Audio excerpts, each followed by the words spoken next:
बड़ी खबर इस वक्त आ रही है। मुंबई से हैदराबाद जा रहा हेलीकॉप्टर क्रैश हुआ है। ये पुणे में क्रैश हुआ है। तकनीकी खामी की वजह से हेलीकॉप्टर के क्रैश होने की खबर है। हेलीकॉप्टर में सवार 4 लोग घायल हैं। ये तस्वीरें आपको हम दिखा रहे हैं घटनास्थल की, जिस दरमियान ये हेलीकॉप्टर क्रैश हुआ है। हेलीकॉप्टर में पायलट समेत 4 लोग बैठे हुए थे।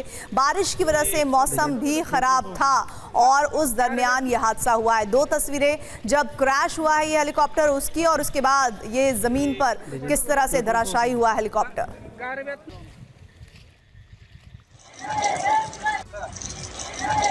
तस्वीरें पुणे में क्रैश हुए हेलीकॉप्टर की है। यह हादसा पौड़ इलाके में हुआ। देखिए हेलीकॉप्टर क्रैश की लाइव तस्वीरें।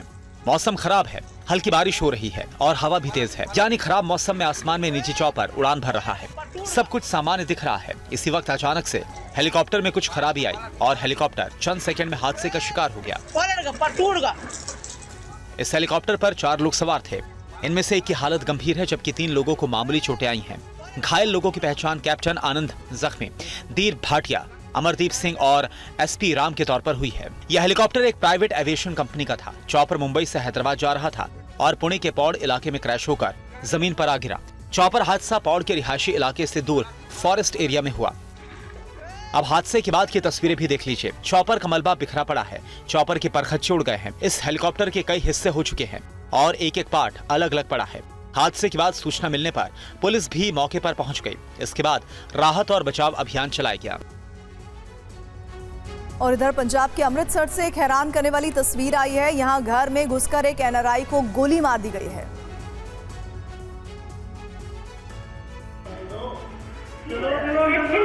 अमृतसर के घर में 2 अपराधी दाखिल होते हैं और बंदूक की नोक पर एनआरआई को धमकी देना शुरू करते हैं। बातचीत बहस में बदलती है और फिर गोली की आवाज सुनाई देती है। घर की महिला और बच्चे हाथ जोड़ते हैं, मिन्नत करते हैं कि गोली मत मारो, लेकिन अपराधी इस शख्स की जान लेने पर आमादा दिखे। इतनी देर में अपराधी 2 गोली दाग चुके होते हैं। घर में बहुत देर तक हंगामा मचा रहता है। घर का छोटा बच्चा इधर उधर भागता है, बार बार मिन्नतें करता है। गोली मारने के बाद दोनों अपराधी वहां से निकल जाते हैं। तस्वीर अमृतसर के दरबुर्जी गांव की है। गोली मारने की पूरी घटना घर में लगे सीसीटीवी में कैद हो चुकी है। मौके पर पहुंची पुलिस सीसीटीवी के आधार पर अपराधियों तक पहुंचने की कोशिश कर रही है। इस हमले में घायल हुए शख्स को अस्पताल में एडमिट करवाया गया है, जहां पर उसकी हालत काफी ज्यादा नाजुक बनी है। घर में लगे दूसरे सीसीटीवी की तस्वीर में आप देख सकते हैं कि गोली लगने के बाद किस तरह ये शख्स जमीन पर गिरा और उसके बाद उस पर दूसरी गोली दागी गई। और इधर पीडीपी ने जम्मू कश्मीर में विधानसभा चुनाव के लिए घोषणा पत्र जारी किया है। हर घर 200 यूनिट फ्री बिजली देने की बात महबूबा ने की है। मंदिरों, मस्जिदों और गुरुद्वारों को मुफ्त बिजली की बात है उनके मैनिफेस्टो में। साथ ही पुरानी पेंशन योजना लागू होने की बात है। जेल में बंद लोगों को मुफ्त कानूनी सहायता की भी बात मैनिफेस्टो में है।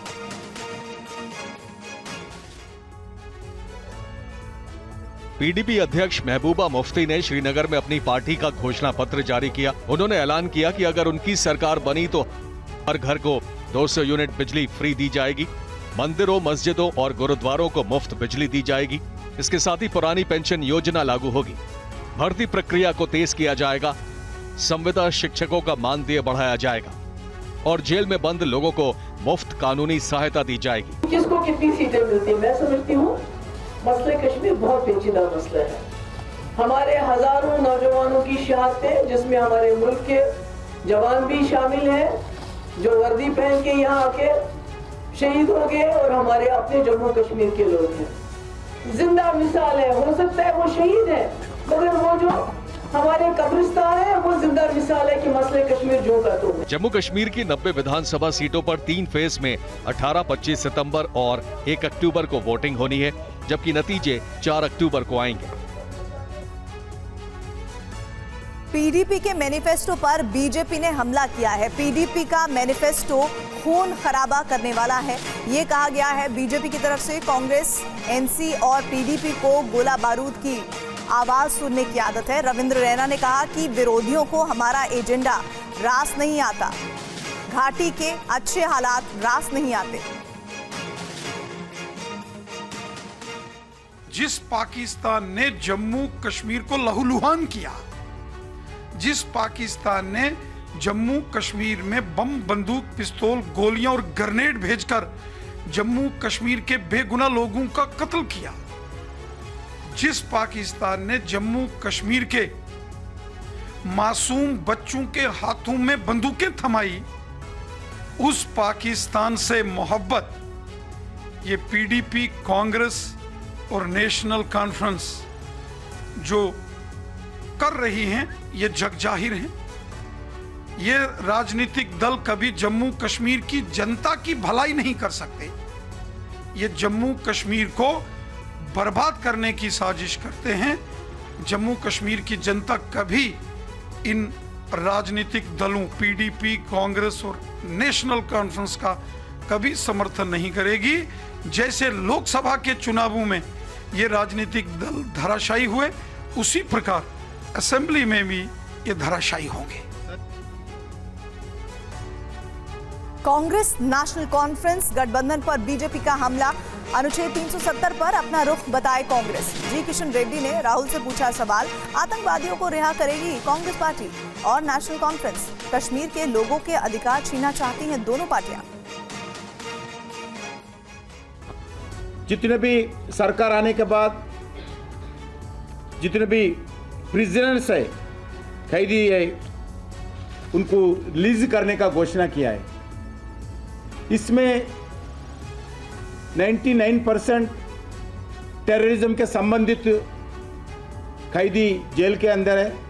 मैं कांग्रेस पार्टी से पूछना चाहता हूं, जिससे आप गठबंधन करके इलेक्शन में, चुनाव में लड़ने वाले हैं, जो टेररिस्ट से संबंधित जो लोग जेल के अंदर है, उनका रिलीज करने वाले पार्टी के साथ कैसा गठबंधन करेंगे, राहुल गांधी जी बताना चाहिए।